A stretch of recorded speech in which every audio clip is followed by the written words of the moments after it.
अस्सलाम वालेकुम dear friends, welcome to the channel जो कि है एपिसोडिक नॉवल स्टोरीज। नावल मेरा मसीहा और इसको लिखा है बिनिश मजीद मलिक ने। जब इसकी किस्त है 7। मैं आई कम इन सर?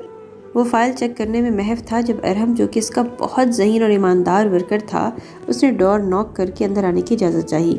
यस कम ऑन, इसने कहा और फाइल बंद करके साइड पर रख दी। अस्सलाम वालेकुम सर, मुझे आपसे एक काम है, वो थोड़ा झिझक कर बोला। दारा ने थोड़ा हैरानगी से इसकी तरफ देखा क्योंकि पहले तो वो बात करते हुए कभी ऐसे नहीं झिझकता था। हाँ बोलो। वो सर मुझे छुट्टी चाहिए, वो कहकर खामोश हो गया और दारायन की तरफ देखने लगा। क्यों? तुम जानते भी हो आजकल कितना ज़्यादा काम है, फिर भी तुम छुट्टी मांग रहे हो? उसने तेवरी चढ़ाकर कहा और वो काफ़ी गुस्से में था। जी सर पता है, लेकिन क्या लेकिन? वो उसकी बात बीच में ही काट कर तेज़ी से बोला, जबकि अरहम सहम कर पीछे हो गया और वो वर्कर्स पर कभी कभार ही गुस्सा करता था और करता भी बहुत ज़्यादा था। सर बात यह है कि मेरी वाइफ की कॉल आई है, उनकी सिस्टर की शादी है तो उन्हें शॉपिंग करनी है। कल वो अपने मेके चली जाएंगी, इसलिए। इसने डरते डरते बात ख़त्म की। उसकी बात सुनकर दारायन चौंका और उसके जहन में ज़ोरदार धमाका हुआ। शॉपिंग? वो बड़बड़ाया। 4 दिन हो गए थे बिया एक ही सूट में फिर रही थी और वो रोज़ 2-2 सूट चेंज करता था। इसके लिए कपड़े लेने का दारायन को याद ही नहीं था। ओह शिट, कितना केयरलेस हूँ मैं। वो बड़बड़ाते हुए एकदम अपनी सीट से खड़ा हुआ। क्या हुआ सर? तुम जाओ। अरहम को जाने का बोलकर उसने जल्दी से वॉलेट, सेल और कीज़ उठाई और तेज़ी से बाहर की तरफ लपका, जबकि वो शशोपन में मुब्तला था कि सर ने इसको छुट्टी दी थी या नहीं। कुछ याद आने पर दारायन दरवाजे में रुक कर बोला, अरहम तुम जाओ घर। Thank you so much sir. खुशी से उसकी बातचीत खुल गई थी, लेकिन वो इस बात से सुने बगैर लंबे लंबे डग भरता ऑफिस से बाहर निकल गया। 4 दिन में इसको बिल्कुल भी ख्याल नहीं आया कि अब इसको रह रहकर गुस्सा आ रहा था खुद पर। उसने पार्किंग से एक गाड़ी निकालकर रोड पर डाली और स्पीड स्लो करके जैन को कॉल मिलाई। जैन कहाँ हो? कॉल रिसीव होते ही उसने पूछा। मैं यूनी में हूँ भाई। ओके, क्या हुआ भाई? कुछ नहीं। उसने कॉल डिस्कनेक्ट करके शाविला में लैंडलाइन पर कॉल मिलाई। 1-2 बेल के बाद कॉल रिसीव हो गई थी। कॉल रज्जू ने रिसीव की थी। रज्जू, अनाबिया बीबी से कहो कि वो जल्दी से तैयार होकर नीचे आ जाएं। मैं इनको लेने के लिए घर आ रहा हूँ। ठीक है साहब जी। ओके, जल्दी करो। उसने कॉल बंद करके गाड़ी की स्पीड बढ़ा दी और गाड़ी का रुख घर की तरफ मोड़ दिया। ठीक 20 मिनट में वो शाह विला के गेट पर था। इसने अंदर जाने की बजाय गार्ड को भेजकर बिया को बाहर ही बुलवा लिया। बिया इसी ग्रे सूट में मलबूस थी जो उसने 4 दिन पहले पहना था और सिर्फ राउंड शाल से उसने खुद को ढांपा हुआ था। शाल और सूट दोनों ही बदरंग हो गए थे। दारे ने शर्मिंदगी से नजरें चुराई और फ्रंट डोर खोलकर इसको बैठने का इशारा किया। वो भी खामोशी से बैठ गई। क्या हुआ दारैन जी, हम किधर जा रहे हैं? कुछ देर बाद इसने लम्ब खींचकर खामोशी से ड्राइव करते हुए दारैन से पूछा। कुछ बताएं तो सही। वो परेशान हो रही थी। इतनी इमरजेंसी में इसने कॉल करके जल्दी से तैयार होने को कहा था। अब आप कुछ बोलेंगे प्लीज़? वो फिर बोली, बिया आप चुप करके बैठे, बहुत ज़्यादा बोलती हैं आप। इसने सख्ती से कहा और नाबिया की ज़बान को वहीं ब्रेक लग गई। वो खामोश होकर शीशे से बाहर देखने लगी और उसकी आंखें बहने को तैयार थीं, लेकिन फिर वो अपने आंसू अंदर ही उतार दी। कुछ देर बाद दारैन ने गाड़ी बहुत बड़े शॉपिंग मॉल के सामने रोकी, लेकिन वो फिर भी कुछ नहीं बोली। दारैन ने दूसरी तरफ से आकर गाड़ी का दरवाज़ा खोला तो वो खामोशी से बाहर निकल आई। दारैन को भी अपने सख्त रवैये का एहसास हो गया था। आई एम सॉरी, मैं कुछ ज़्यादा ही सख्ती से बोल गया आपके साथ। इसने सॉरी की और बिया ने एक नज़र दारैन के शर्मिंदा से चेहरे की तरफ देखा और फिर से नज़रें झुकाकर बोली, इसकी ज़रूरत नहीं दारैन जी, लेकिन फिर भी चलें अब। वो मजबूती से बिया का हाथ पकड़कर शॉपिंग मॉल के अंदर गया। इतना बड़ा शॉपिंग मॉल देखकर बिया तो दंग सी रह गई। इसने तो आज तक बाजार भी ठीक से पूरा नहीं देखा था और अगर कुछ लेना भी होता तो अपने मोहल्ले से कुछ दूर बनी छोटी सी मार्केट में चली जाती थी, लेकिन ये तो बिल्कुल अलग ही दुनिया थी। सारी शॉपिंग दारैन ने ही की थी। वो तो बस खामोशी से हूँ हाँ में सर हिला देती थी। दारैन को लेडीज शॉपिंग का कोई ख़ास तजर्बा नहीं था, लेकिन फिर भी उसने बिया के लिए बहुत अच्छी शॉपिंग की थी। इसकी ये दिली ख्वाहिश थी कि वो कभी अपनी वाइफ के साथ आकर शॉपिंग करता, जो कि आज पूरी हो गई थी। इतनी ज़्यादा शॉपिंग देखकर बिया भी दंग रह गई थी। बस करें अब आप। कब से वो खामोश थी, आखिरकार बोल ही पड़ी। क्यों, क्या हुआ? वो हल्का सा मुस्कुराकर हैरानगी से बोला, क्योंकि वो इतनी देर के बाद जो बोली थी। क्या आपने आज ही खरीदना है सारा शॉपिंग मॉल? इसने मासूमियत से सवाल किया और दारैन टिकटकी बांधकर उसके चेहरे की तरफ देख रहा था। वो बहुत खफा खफा और सादा सी प्यारी लग रही थी।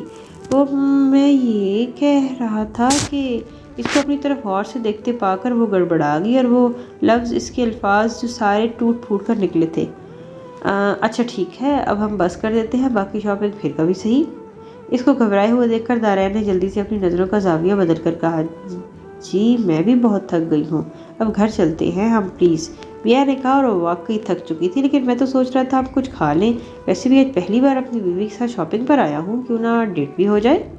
वो धीरे से मुस्कुराकर शरारत से बोला। वो बहुत अच्छे मूड में था। तो पहले आप उसके साथ आते थे? वो मसनवी गुस्सा तेवरी चढ़ाकर बोली।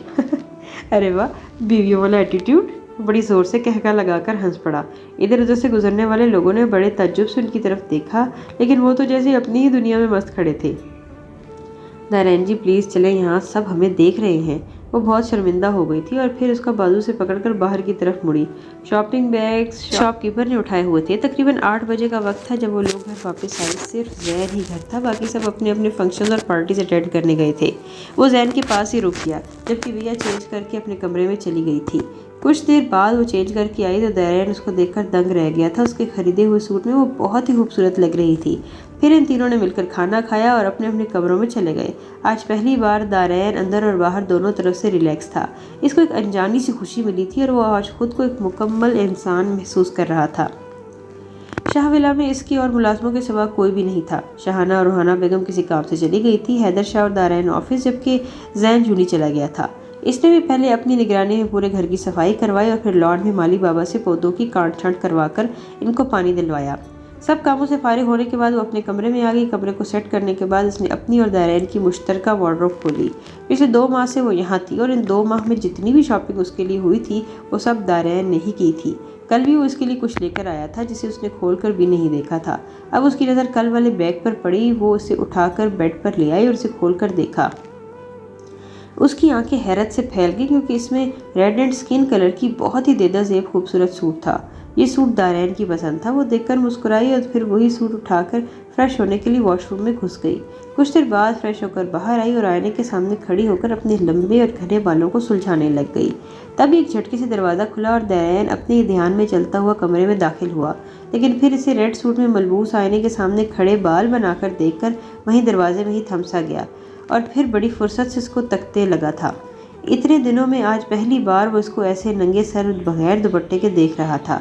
उसके बाल बिलाशुबा बहुत ही खूबसूरत थे, जो उसकी कमर से नीचे तक आ रहे थे। ये कलर इसकी गोरी रंगत पर बहुत ही ज़्यादा जच रहा था। वो ऐसी मबूत सा ट्रांस की कैफियत में चलता हुआ इसके बिल्कुल पास आ गया, जो अपने ही ध्यान में खड़ी बाल बना रही थी। आईने में इसको ऐन अपने पीछे खड़े देखकर घबराकर यकदम मुड़ी और उससे टकरा गई। इससे पहले कि वो नीचे गिरती, दारायन ने इसको दोनों हाथों से थाम लिया और उसके गिर्द बाजू हमाइल करके इसको अपने बहुत करीब कर लिया। इतना ज़्यादा करीब कि दारायन की गर्म सांसें इसके चेहरे पर महसूस हो रही थी। इसने अपनी आंखें बंद कर लीं और दारायन खुद सा इसे देख रहा था। तभी इसका सेल जोर से बजा। बेल की आवाज़ पर अनाबिया यकदम होश में आए और तेज़ी से इसके बाजुओं के हल्के से निकलकर बेड की तरफ भागी और दुपट्टा उठाकर अच्छी तरह ओढ़ लिया। ओह शिट, इसको भी अभी बजना था। वो बड़बड़ाया और कॉल सुने बगैर डिस्कनेक्ट करके उसकी तरफ मुतवज्जा हुआ। क्या हुआ आपको? इसने शरारत से पूछा और उसकी उठती गिरती लरसती पलकों को बगौर देखने लगा। कुछ नहीं, वो अपनी अथल पथल होती सांसों को संभालते हुए बोली और दुपट्टे को मज़ीद अपने आगे फैला लिया। दारायन उसकी ये हरकत देखकर मुस्कुरा दिया। वैसे बहुत अच्छी लग रही हैं आप, उसने मुस्कुराते हुए तारीफ़ की। आप इस वक्त यहाँ? इसने धीरे से पूछा और अब वो खुद को संभाल चुकी थी। क्यों, क्या मुझे नहीं आना चाहिए था? इसने भवें और चौंकाकर खफकी से पूछा। नहीं, आपका तो अपना घर है, जब आएँ आपकी मर्जी। मैं कौन होती हूँ आपको रोकने वाली? इसने अपने हाथों को मरोड़ते हुए संजीदगी से कहा। शायद इसको बुरा लग गया था। ये बात दारायन को महसूस हुई थी। अरे मैं मजाक कर रहा हूँ, आपको बुरा लगा, सॉरी। मेरी फ़ाइल रह गई थी, मैं वो लेने आया था। लेकिन अच्छा ही हुआ जो मैं आ गया, वरना इस खूबसूरत नज़ारे से महरूम हो जाता। उसने निखरी निखरी बिया का सरता पाँव जायज़ा लेकर शोखी से कहा था। क्या मतलब आपका? वो फिर से झंपट होके बोली। मतलब आप बहुत प्यारी लग रही हैं और मुझे भटकाने की कोशिश कर रही हैं। इसने जुबानी लहजे में तारीफ़ की और 2 कदम का फासला तय करके उसके पास आ गया। मैं आपको फ़ाइल उठा कर देती हूँ। वो इसको अपनी तरफ आता देखकर घबराकर बोली और वार्डरोब की तरफ बढ़ी। दारायन ने उसका बाजू पकड़ लिया। रुके तो सही, कुछ तो देखने तो दे खुद को। इसने शरारत के इसके दोनों बाजू पकड़कर गंभीर आवाज़ में उसके कान के पास सरगोशी की। आप जाए यहाँ से, मैं डिस्टर्ब हो रही हूँ। उसे अपने हाथ छुड़वाकर रुख मोड़कर बोली। ओ डिस्टर्ब? मतलब मेरा देखना आपको डिस्टर्ब करता है? इसकी गिरफ्त बिया के हाथ पर ढीली पड़ गई। वो दुख से बोलता पीछे हटा। इसे नाविया की बात से दुख हुआ था। बिया को भी उसकी दुखी लहजे से अपनी गलती का एहसास हो गया और वो जल्दी से आगे बढ़ी। नारायण जी, मेरे कहने का ये मतलब नहीं था, आप प्लीज़ नाराज़ ना हो, वो रोहानसी होकर कह रही थी। I am sorry Narayan ji, आपको मुझसे सॉरी करने की ज़रूरत नहीं बिया। वो बेड के कोने पर दोनों हाथों में सर थाम कर बैठ गया। वो खुद भी अपनी हालत नहीं समझ पा रहा था। प्लीज़ नारायण जी, मेरे कहने का वो मतलब नहीं था। आपको पूरा हक है मुझे देखने का, मुझे छूने का। आप तो मेरे शौहर हैं, आपकी वजह से ही मैं इस घर में हूँ। प्लीज़ नाराज़ ना हो। वह रोते रोते उसके सामने नीचे कारपेट पर बैठ गई और उसको मनाने लगी। उसे रोते देखकर जल्दी से उठा और उसको भी कंधे से पकड़कर उठाया। अब आप क्यों रो रही हैं? मुझे थोड़ा बुरा लगा था आपका इस तरह से कहना। शायद आपकी बात समझने में मुझे थोड़ी गलती हुई है। अब आप प्लीज़ रोएं तो नहीं। उसके रोते हुए देखकर परेशान होकर उसको चुप करवाने लगा। आप मुझसे नाराज़ नहीं? इसने सू सू करते हुए पूछा और उसकी तरफ देखकर मुस्कुरा दिया। नहीं, बिल्कुल नहीं। अब वो भी निस्वानी आवाज़ में बोला। मैं भला अपनी प्यारी और क्यूट सी वाइफ से कैसे नाराज़ रह सकता हूँ? वो फिर से टोन बदलकर शरारती लहजे में बोला। अब वो फिर से पहले वाले मूड में आ चुका था। मैं आपको फ़ाइल उठाकर देती हूँ। आपको दे रही होगी ना ऑफिस से? उसने दराज में से फ़ाइल उठाकर नारायण के हाथ में दी। वो उसकी शोक निगाहों से पजल हो रही थी और उसकी ज़ूमानी बातों का मतलब भी समझ रही थी। अब फिर आप मुझे खुद से दूर कर रही हैं? अगर मैं सचमुच चला गया तो? नारायण ने शरारत की तरफ झुककर पूछा। नारायण जी, मैं आपको हमेशा दूर करने का नहीं कह रही, बल्कि फ़िलहाल ऑफिस जाने के लिए कह रही हूँ। वो उसकी शरारत समझकर बोली, क्योंकि अब तो वो खुद भी नारायण से दूर नहीं रह सकती थी।